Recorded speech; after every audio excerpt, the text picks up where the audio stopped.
जय हिंद साथियों, स्वागत है हमारे YouTube channel Smart Study by Sujeet sir. पिछले वीडियो में हमने देखा था संसाधन का अंधाधुंध प्रयोग करने के कारण उत्पन्न होने वाले पर्यावरण में जो प्रदूषण थे या ओजोन परत में अपक्षय थे, भूमंडलीय तापन था या मृदा का निम्नीकरण था। अब इनको लेकर करके एक पूरे विश्व स्तर पर चिंता व्यक्त की गई, जिनके कारण से राष्ट्रों के अध्यक्षों ने प्लानिंग करने का प्रयास किया, यानी कि इससे कैसे निपटारा किया जाए, कि संसाधनों का भी उपयोग किया जाए और पर्यावरण को भी प्रदूषण न पहुंचाया जाए। इसके लिए एक था इस सतत पोषणीय विकास। सतत पोषणीय विकास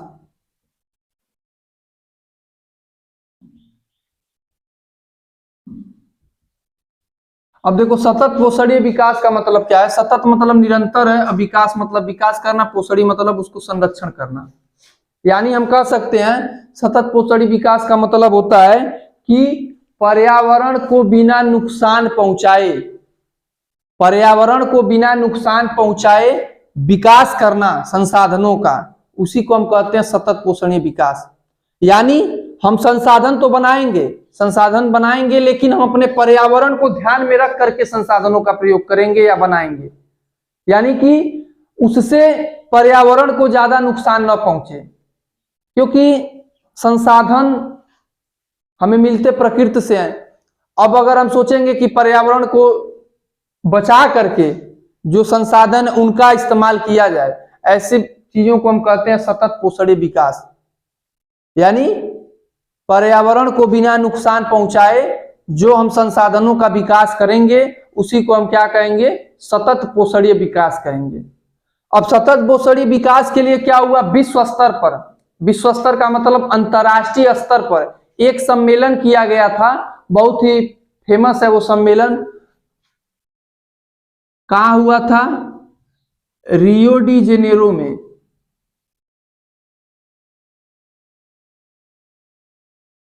रियो डी जेनेरो सम्मेलन।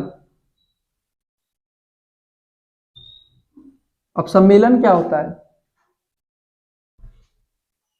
सम्मेलन का मतलब क्या होता है? समारोह, शादी ब्याह वाला, यही है ना? हाँ, अरे ये नहीं है, ये सम्मेलन वो शादी विवाह वाला सम्मेलन नहीं है, बल्कि ये सम्मेलन है राष्ट्र जो बैठेंगे, यहाँ अंतर्राष्ट्रीय संस्थाएं बैठेंगे। अंतर्राष्ट्रीय संस्थाएं क्या करेंगे? हाँ? जो भी मतलब इसमें पर्यावरण से होने वाले जो नुकसान है, जो गंभीर परिणाम है। रियो डी जेनेरो जो ये कहां पड़ता है? ये ब्राजील के शहर में।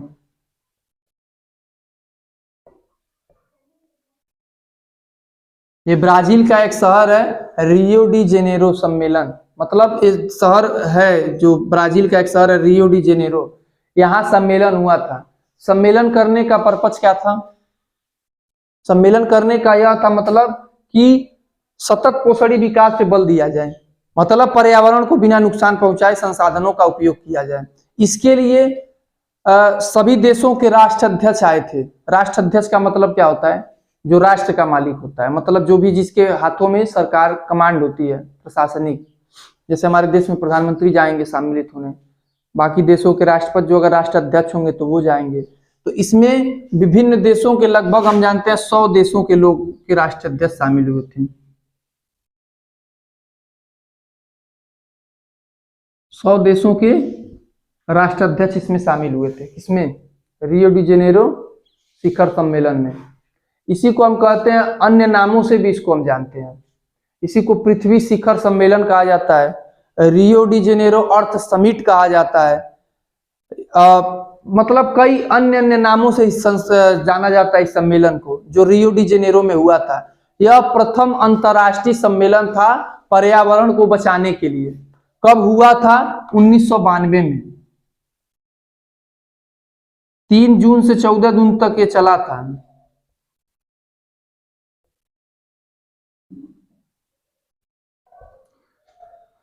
यानी अगर कोई पूछेगा रियो डी जेनेरो सम्मेलन क्या है, तो बताओगे विभिन्न देशों के राष्ट्राध्यक्ष इस सम्मेलन में शामिल हुए थे पृथ्वी को बचाने के लिए और जो सतत पोषणी विकास पे बल देने के लिए विभिन्न देशों के राष्ट्राध्यक्ष इसमें सम्मिलित था।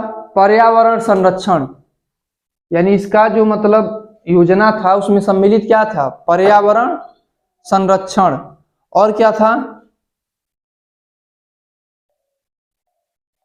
सामाजिक आर्थिक जो समस्याएं हैं, सामाजिक आर्थिक समस्याएं हैं उनका हल करना।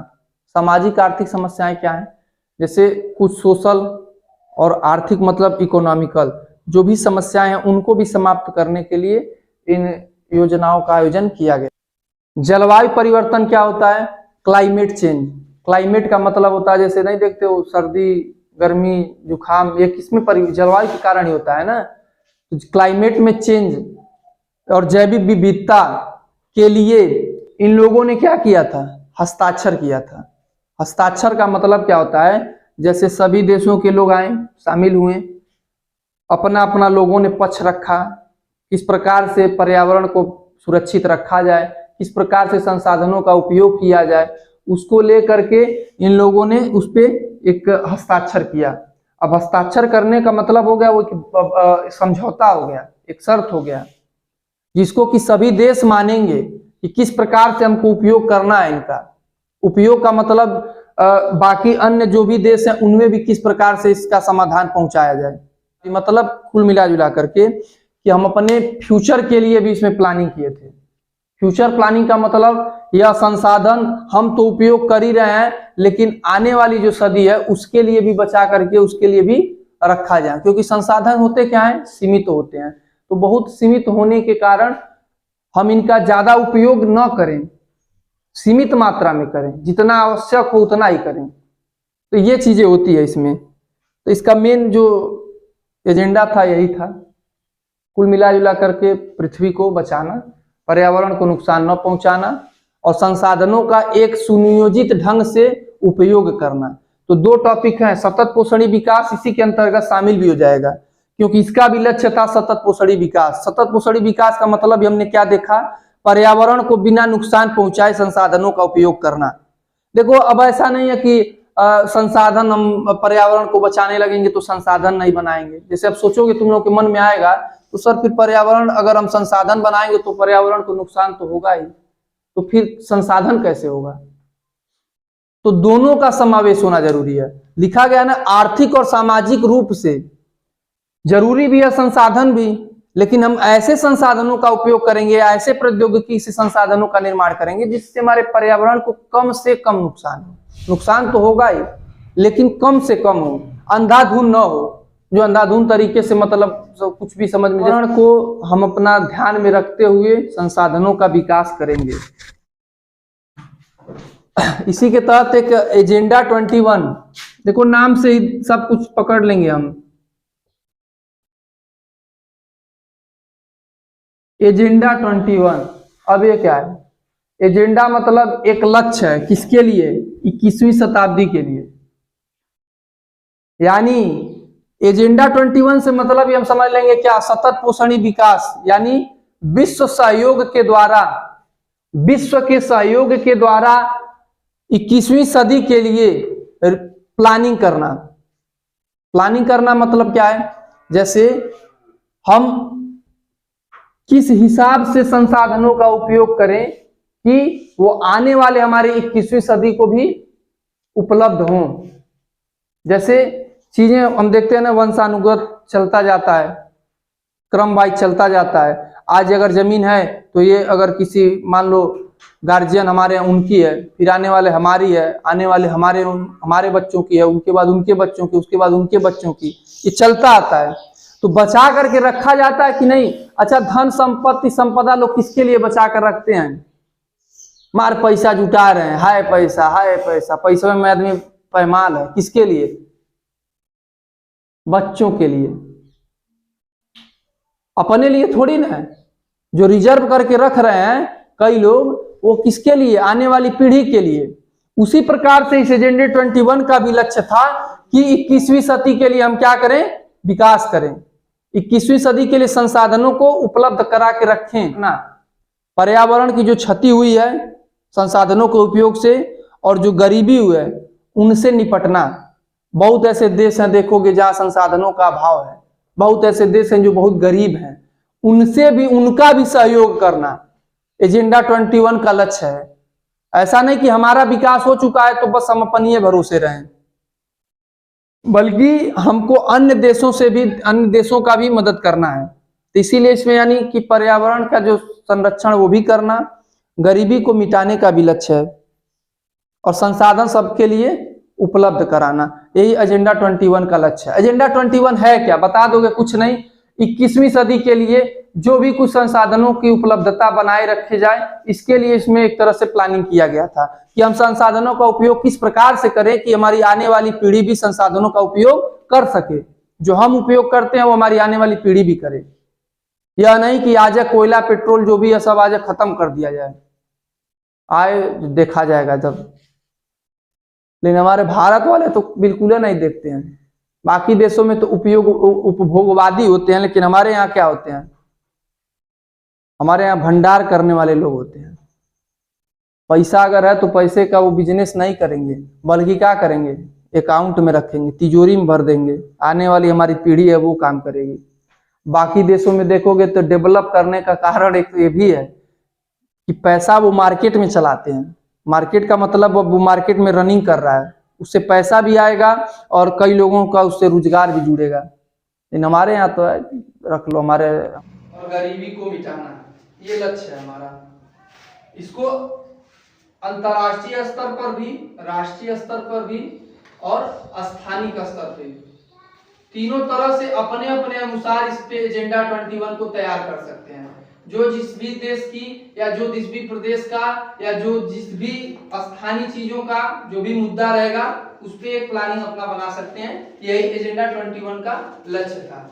अगला हम देखेंगे संसाधनों का नियोजन, यानी संसाधन का नियोजन क्या होगा?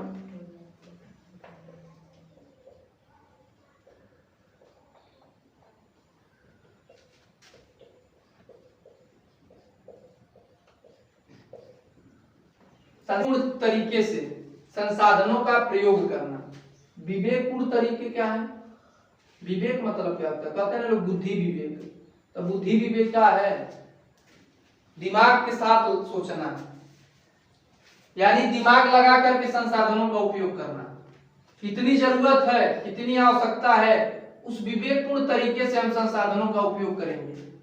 क्यों विवेकपूर्ण तरीके से संसाधनों का उपयोग करेंगे? क्योंकि जो संसाधन होते हैं वो विविध होते हैं। विविध का मतलब होता है एक समान रूप में सभी देशों को नहीं प्राप्त होते हैं। संसाधन का मतलब क्या है? जल क्या है? संसाधन है ना। खनिज क्या है?